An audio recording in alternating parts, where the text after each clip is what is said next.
Hey, readers. Thanks for tuning in to Books in the Park. Another week in my house. It's raining. It's been raining the last couple of days. I thought it was spring, and, well, here in North Texas, spring equals rain and hail, and hopefully not tornadoes, but it is tornado season. But I'm stuck inside again, so I'm just going to go through my weekly reads for you real quick. It's a good week. The good thing about crappy weather is you do get some reading done. So, first up, I'm going to talk about what I finished reading. First thing was book number 5 in the Expanse series. And I've mentioned before, I'm sorry, the title is Nemesis Games. I've mentioned before that I enjoy the series and that I got into sci-fi last year. This was one of sort of the series that helped me do that. And this is a series that I think has started a little slow for me, but is slowly building, slowly adding on. And this book was interesting because it was somewhat different from the others because it's almost sort of an origin story for the characters. So there are several main characters that the books follow, and then several side characters. This one, we see the main characters separated, and we follow each of them basically going apart and then slowly coming back together. And as that happens, we learn more about their backstory, their origin story, if you will. And somehow, it at the same time, we get this depth to the different characters, but also at the same time, we're getting more action because there's sort of these different stories going on at the same time. So it kind of hit all the notes for me, created more depth to the books, while at the same time keeping you engaged in the action. And as always, a feeling that if there was a future in which we humans were branching out into the universe and all these different things were happening that happened in these stories, it feels very human. And I think a lot of times with sci-fi, at least for me, it doesn't quite ring true to what people would really act like or who people would really be like in that scenario. And I think that these books capture that really, really well. So, also something that's kind of interesting. I don't want to get too much into what actually happens in the book because I want you to go out and read it, enjoy it, and love it.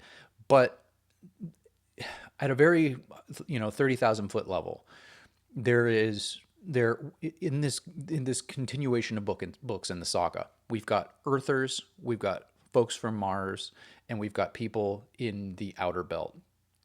And also, we now have people going into deep space to explore new worlds. Well, the Earthers, Mars, and the Outer Belt folks, there's always been a tension between the three, but they've sort of been uniting, right? In recent history, in the saga. Well, in this book, there is a rebel group that sort of attacks that burgeoning alliance, and that rebel group basically just wants to burn everything down. And so, oddly, I feel like there are a lot of uh, consistencies with things that are going on in the world geopolitically, like in the real world, where we have the establishment, we have the interests, and all the things that go along with that, both positive and negative. And then we've got a group that just wants to just burn everything down and kind of sees just to see what happened, and also to start over. And so anyway, so I found that kind of parallel also, which really, like, again, along with the character development, the action, the dialogue, everything else, it really kind of took it to the next level, because it just connected with the day to day with what's going on. So, anyway, I probably said this the last time, but it's my favorite book in the series, and it kind of feels like each new book in the series is my favorite book. So, take that for what you will. James S.A. Corey. Also, very interesting. I did not know this. Call me a fool. Sorry. James Corey is actually two people. It's not a real person. It's two different authors writing the series, and so I thought that that was a really interesting little thing that I learned.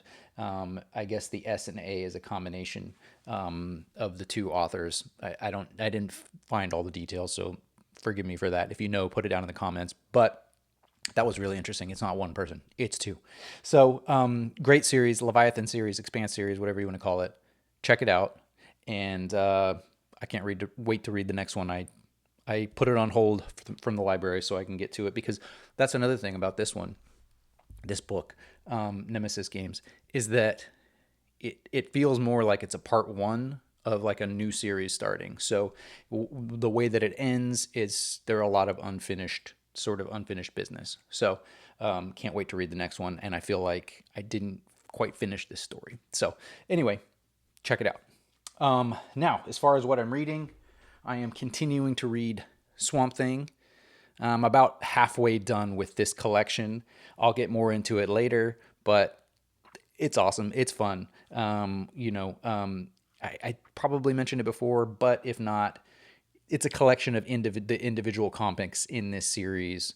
So, kind of read one comic every couple of days. Loving it. Kind of reminded me of being a kid again and just loving comics. Also, I just started reading Who is Government?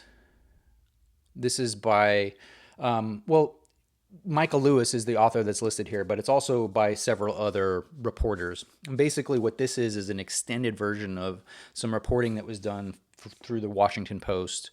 And I'll just say this.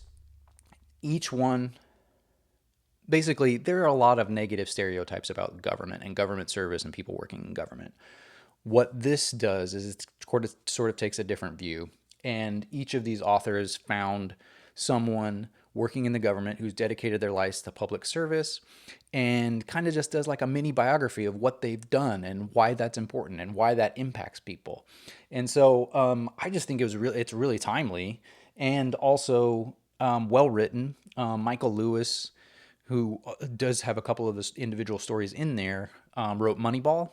Most people are probably familiar with that. I love it, and so he's a great author. All of these authors are fantastic. I have a feeling I'm going to get through it really quick. I just started it yesterday, but really, really interesting vignettes, and also I think gives us a little perspective on the world and what's going on. So, on that note, I have my quote of the week, and it comes from Nemesis Game. And I mentioned before, and this is kind of related to this book also, Who is Government, is that I think, something revealed in Nemesis Game is that like these systems are in place, and these alliances are in place, and a lot of times we don't even know why or how or all of the impacts or fully understand what's going on. And so I think that this quote kind of captures this. And this is the leader of the outer planets, the Belters, if you will, talking about sort of responding to the mission of this rebel group. They're terrorists, basically, is what they are. But he's responding to it. And I think it offers interesting perspective, but also kind of connects to this idea that we don't fully understand all of the things that are operating sometimes in our lives and in our society. And the quote is, "Yes," Fred said. "It's the blind spot of being a Belter. The Belter are the people living on the outer planets, or basically past the belt. I've seen it over and over in the past few decades. There's a faith in the technology, in the idea of maintaining an artificial ecosystem. We're unable to grow food on Ganymede, so they think humanity's freed from the bonds of Earth. They don't think about how much work we had to do for those crops to grow. The mirrors to concentrate the sun, the genetic modifications to the plants, the process of learning to build rich soil out of a substrate and fungus and full spectrum lights, and backstopping all of that, the complexity of life on Earth. And now these new worlds, well, I don't have to tell you how much less hospitable they are than what it says on the box." So this really captures this idea that, you know what, none of us can really do this alone. There are all these systems in place that are interacting on one another, impacting each other, and ultimately, we rely on one another to be successful. And our success doesn't just come from some magic thing happening. And so anyway, so great book, timely book. I think that quote captures it. The characters, just read the series. Even if you're not like a sci-fi person, give it 100 pages. I think you'll love the series. So, anyway, thanks for tuning in to Books in the Park. Hopefully next week I'll be in a park, but I don't really know. We'll see how the weather goes. Thanks again. Have a great week of reading.